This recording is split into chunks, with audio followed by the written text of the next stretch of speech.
呢隻係乜嘢 J 啊？係陰景博物館咩？好靚啊！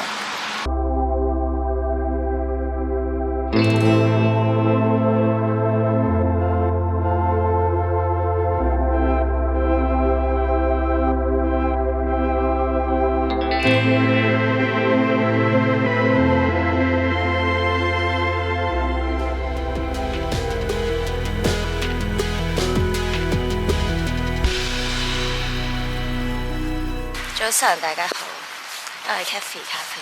今日係第12日喺冰島嘅旅行。咁今日呢，我哋就會喺市區首都雷克雅未克嗰度遊覽觀光一下。因為今日已經係最後一日全日喺冰島噶啦。咁咧，我哋就會睇下可能教堂啦，或者買下手信啦，再睇下試下好出名嘅肉桂卷啦。我哋要快啲出發啦！今日個天氣呢就唔係咁好，落雨啊！但係出邊嘅氣温呢，大概有6-7度左右啦，不過落雨就-4度到啦。前面呢度就係冰島首都嘅教堂啦。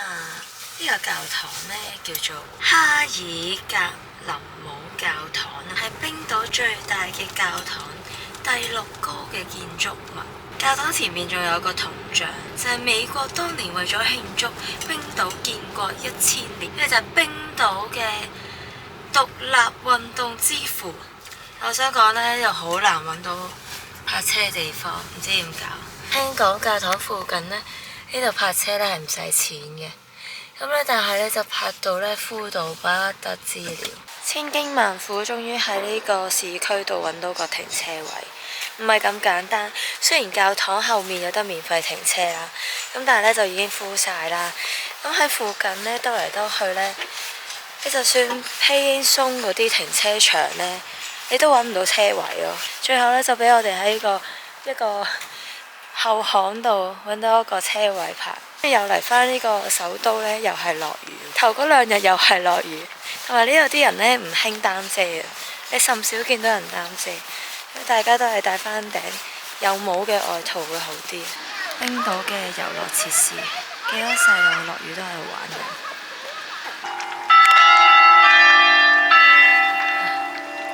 教堂有聲，教堂後邊呢度維修緊。呢個就係講緊教堂附近呢個P2 嘅 parking， 都唔係咁容易揾到一個車位可以泊到。今日呢個教堂前面有好大班學生參觀嘅。好，我哋入去睇下啦。教堂嘅正門，今日開到5點鐘咋。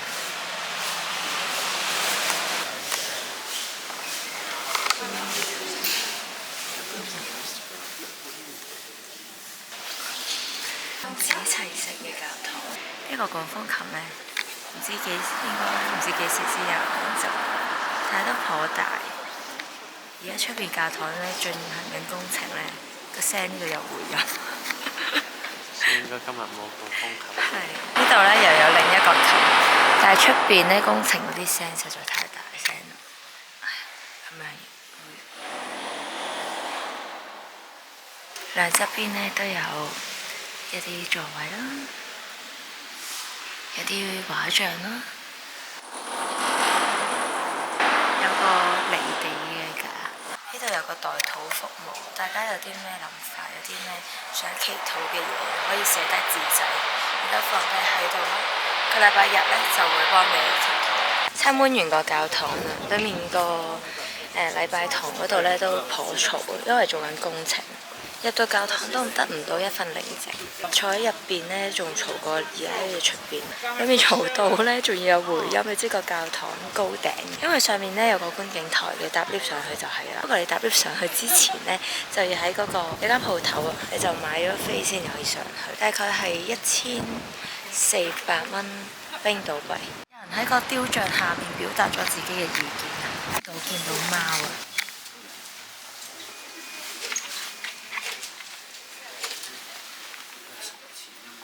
係比較前音入咗嚟咧，呢一間賣 souvenir 嘅地方咧 ，Icewear 再加 souvenir shop。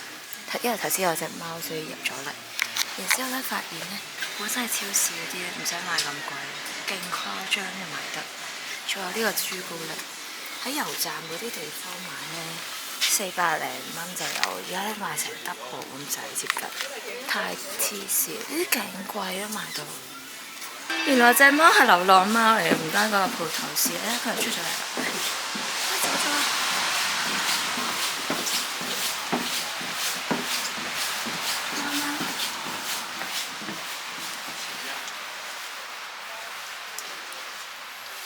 冰島流浪貓。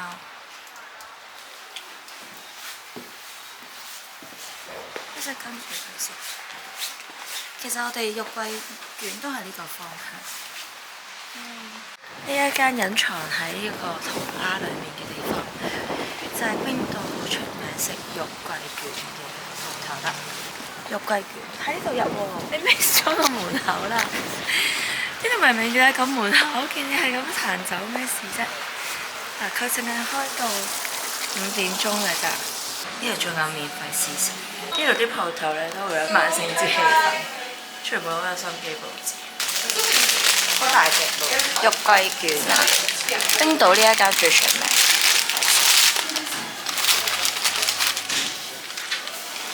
其實兩個真係幾大個吧，我一個人唔會食得晒。好味。裏面又有玉桂粉，係一層層咁樣卷咯。如果加啲蘋果係咪會好味啲？有啲係咪有隻一啲餡就係咯？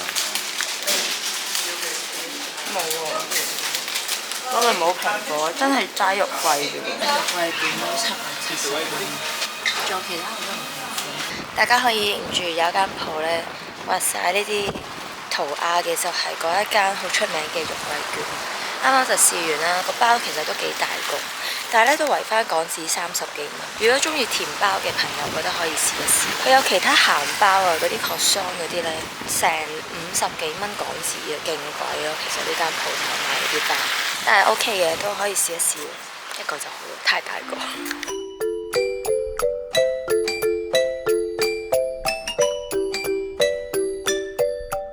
呢一條呢，就係主要首都嘅類似商業街啦，或者遊客集中嘅地方咁滯。所有嘅鋪頭都喺晒呢度咁滯啦。有呢個 Ice Mat 啦，有隔離呢個北極熊啦嘅鋪頭。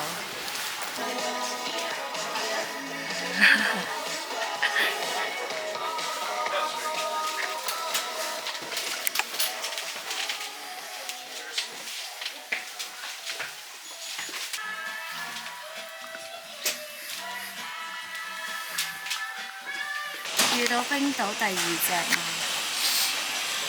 點解？佢真係有飲水。真係飲水。呢度有間 Taste of Iceland 咧，發現咧佢有專登為咗呢啲華語圈嘅朋友，入得可買海參同埋花膠。哇！水渠蓋好有趣啊，好似汽水啊，拉開咗佢。仲要游到好有立體 feel。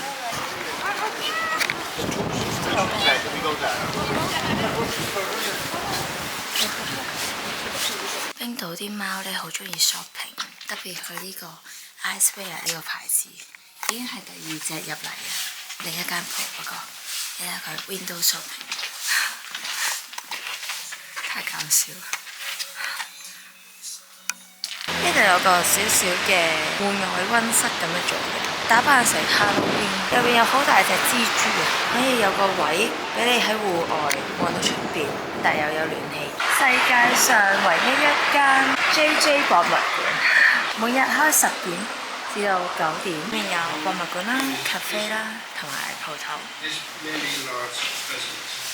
呢個唔係象拔蚌嚟嘅咩？蘇芬尼亞真係好貴，唔同嘅嘢，佢連耳環都有。咩事？記唔記得㗎？買呢啲明信片，呢個 pasta 好正，做分 king size。廁所用圖案分幾貴？呢度有 locker 咧，可以擺低你嘅背囊啦。側邊咧仲有個掛大褸嘅 QR code，就對住佢 scan， 然之後就入到去㗎啦。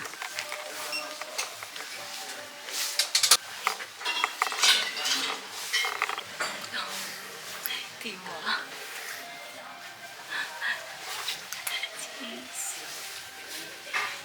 成個球隊嘅，好啦，呢邊就 show 咗咁多款動物嘅 JJ， 大家準備好未？3、2、1之後就會公開。3、2、1。其實有啲嘔心，唔想睇。唔同嘅鹿，呢邊咧就 show 咗冰島嘅牛，仲有實物俾你點，牛鞭。勁長，呢邊就有班人，長頸鹿超級大 ，Animal Kingdom， 鯨魚係最長嘅，而咧我哋最關心嘅人類就喺度啦，即係倉鼠仔啦，土撥鼠啦，呢一個倉鼠仲需要放大鏡。勁細粒，海上面嘅 Kingdom 就係鯨魚啦，最勁係呢個南極啦，最後嗰個咧水手司命。呢度有教你點樣畫一個大笨象，你可以由呢度開始畫起。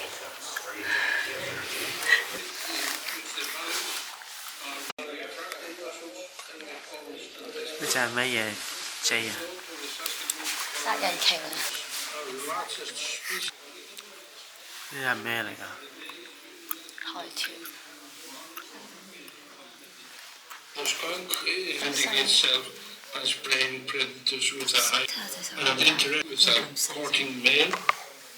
北極熊啊！呢啲咧喺澳洲最中意整嗰啲袋鼠袋啊！呢度仲有盞好似好有 feel 嘅燈，但係好嘔心。畫緊咩啊你？畫緊蝸牛啊！我跟住佢嚟畫㗎。呢個諗住畫個大笨象，但係好似畫唔到，好嘔心。自己 YouTube channel。Thank you。然後咁就睇完呢個 JJ 博物館，我覺得冇乜興趣嘅人可以唔使睇。雖然係世界上唯一一個，準備離開啦，留低咗個 YouTube channel 名喺本嘢度。唔知有冇人會因為參觀咗呢度而 follow 我呢？而 subscribe 我呢？我哋而家沿住呢一條路方向呢，行翻3分鐘左右呢，就去到全個冰島建築成本最高嘅一座建築物——哈柏音樂廳，坐落於呢個海邊嘅。嚟到呢個建築物嘅面前啊，你可以見到佢嘅外牆嘅牆身呢，全部都係一格格嘅玻璃。嚟到哈塔音樂廳嘅門口啊，睇下幾大幅，入去望下先，睇下有啲咩睇。嚟到呢個哈塔音樂廳呢，係冰島最高成本嘅一個建築物。佢嘅外牆呢係全部玻璃，都幾靚嘅，其實都幾特別。入到嚟裏面有啲咩呢？喺前面好似好靚咁，佢個天花板你睇下，哇！出邊嘅玻璃仲未透光，透到入嚟。哈姆音樂廳呢度呢，廁所係要俾錢，咁所以呢，就建議大家呢，去頭先陰極嗰個博物館呢，行過嚟呢度都要廁所，喺嗰邊3分鐘就行過嚟呢度啦。呢度寫住啊200嘅冰島幣啊，仲有 cam 望住你啊，去陰極博物館咩？音樂廳裏邊呢，有間鋪仔可以買一啲 souvenir， 唔同種類嘅嘢都有，例如呢啲梘嚟嘅喎，扮石頭嘅梘，咩同埋好中意整呢啲羊毛梘啊，好香嘅呢個，邊頭係一層羊毛包住啦，裏面就係一個梘，之後就直接洗佢啦，全部都係 Iceland handmade。呢度仲有得賣 mini 版嘅呢個地標喎，鯨魚骨架，見到呢個好可愛嘅鯨魚尾啊，陶瓷，幾靚我覺得，好特別啊呢度，鯨魚造型。下面餐廳上一層，呢度仲有一排嘅座位可以望到出邊，望住風景食飯啊！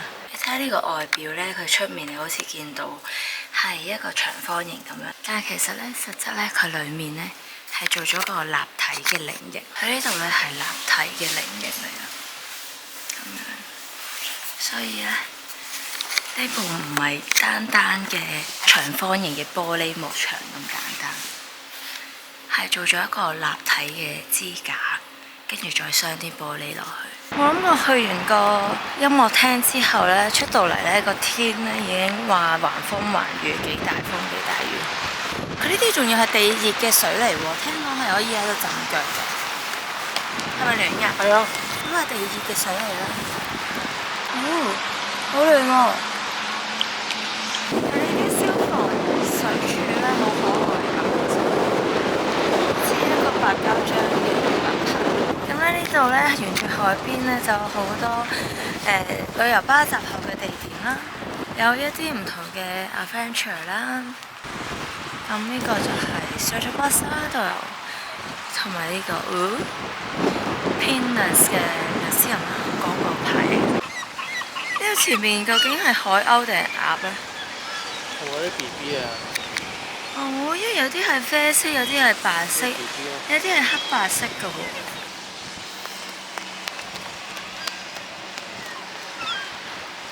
嚟到呢個地方呢，呢個就係冰島人嘅祖先維京人首次登陸冰島嘅地方啦。佢就喺呢度上岸啦，所以呢度就有一個以冰島維京船嘅骨架嘅造型，就放咗喺呢一個岸邊啦。中文叫做太陽航行者啊！燒入去啊！坐船，喺一個船架裏面啊！嚟咗呢間食住啦，最大嘅杯，佢不勁多咯。你估下呢度幾多錢？呢度有3個飛佛，係1590蚊冰島幣，太厲害啦！頭先就入咗呢間住啦圖度食啦 ，OK 嘅，啲住啦圖唔太甜，你仲可以開到11點添。好中意將呢啲建築物呢打造成為粉紅色嘅燈。啱啱食完個住啦圖出到嚟咧，入夜咗咧，就覺得勁凍，同埋落好大雨而家，濕晒迎面而嚟呢啲雨水。紫色粉紅色嘅燈，鏡頭都俾雨水打到木木。雖然而家教堂已經收咗啦，但係咧佢打咗燈咧，呢啲柱咧原冇藍嘅柱咧仲靚。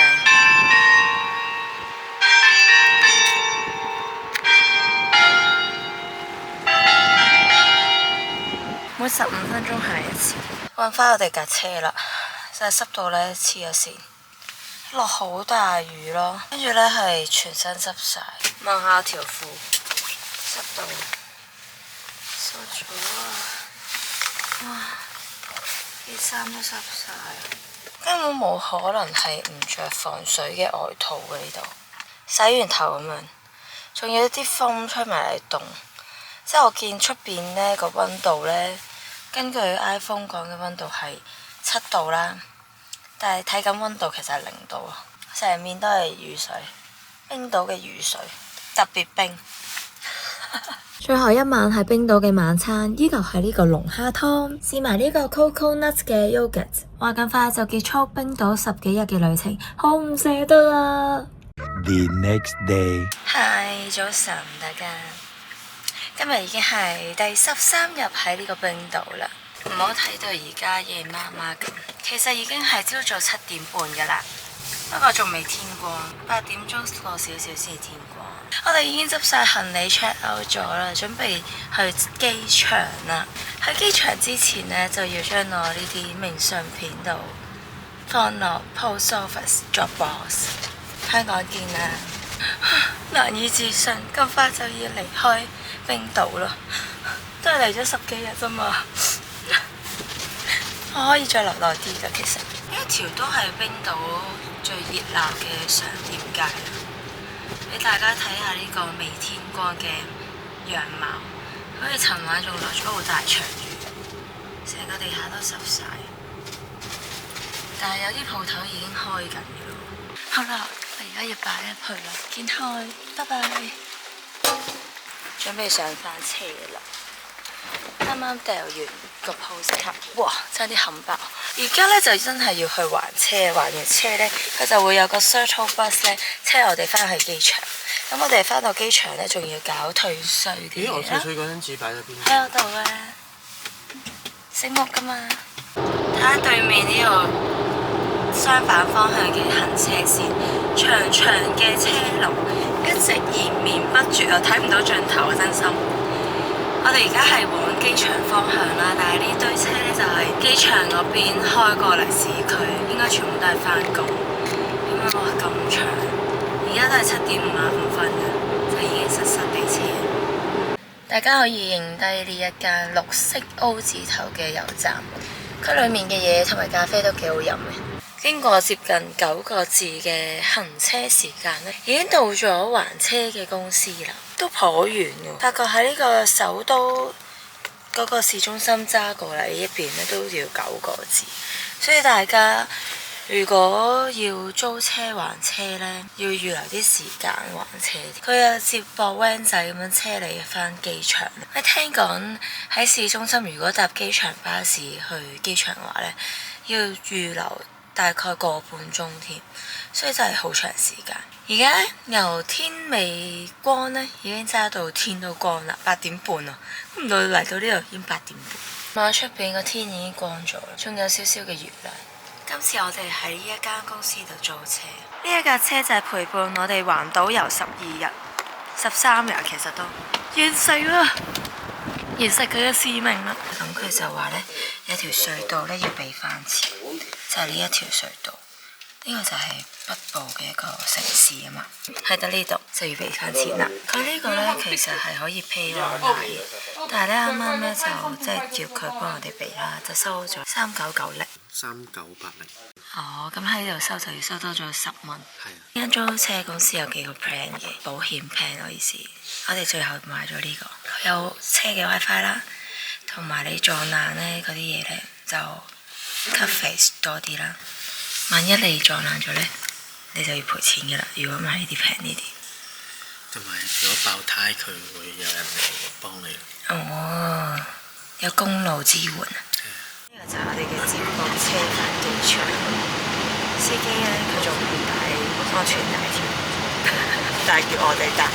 頭先仲有我哋唔知道呢，原來架車要插滿多啲嘅，得翻40幾%，佢爭啲要 charge 我哋錢。話說而家人呢已經身處喺機場啦，啱啱已經 drop 咗 bag 啦，冇諗過呢係唔使排隊，但係芬蘭航空得一個 counter，所以大家預早。而家呢就坐低喺度食，有啲咩食呢？叫唔 Q 大個 croissant，幾大個？最後一餐喺冰島啦。啊，仲有頭先 test free 都做埋啦。test free 又係唔係好使排隊，可能因為早啦，晏啲可能就要。咁我哋就預先填咗 form，然後交 form 俾佢啦，要俾 credit card 啦同埋 passport 就 OK 啦。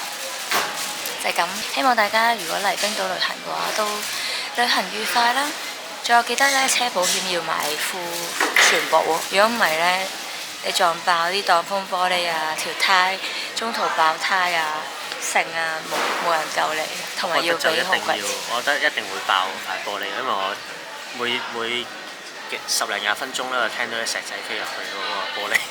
太誇張，太誇張。已經爆咗個角嗰位。係，我哋已經爆咗啦，其實。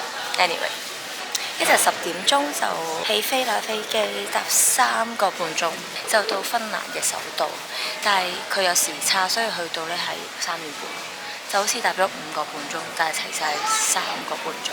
我而家試下呢個 croissant 嘅，頭先仲叫佢 reheat 咗，哇！你睇大過我塊面，而家咁樣你先睇到，呢度啲包真係勁誇張。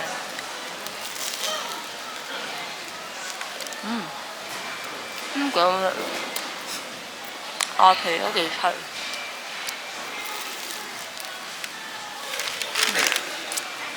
同埋呢個機場其實好細嘅，裏面我淨係記得有個 Icewear 定係 North 66，所以唔知裏面有冇嘢食，就喺度買咗先。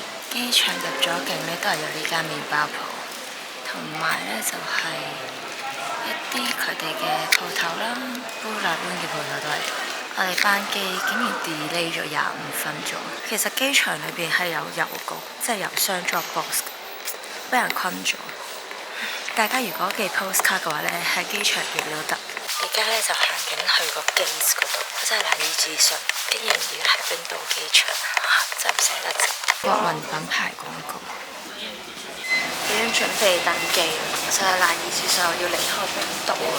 話咁快，我哋嘅冰島系列嚟到第14集啦，亦都係呢一趟旅程嘅最後一站。好多謝大家呢幾個月嚟嘅陪伴同埋留言。雖然呢一個系列完咗，但係探索世界嘅步伐係唔會停嘅。如果你中意呢一個系列，記得 like、share 同埋 subscribe 個 channel 啊！下一站我會去邊呢？大家留言話俾我知啦。我哋下個旅程再見，拜拜。你講乜重點？我呢次有嘅，唔好意思。陰勁陰勁。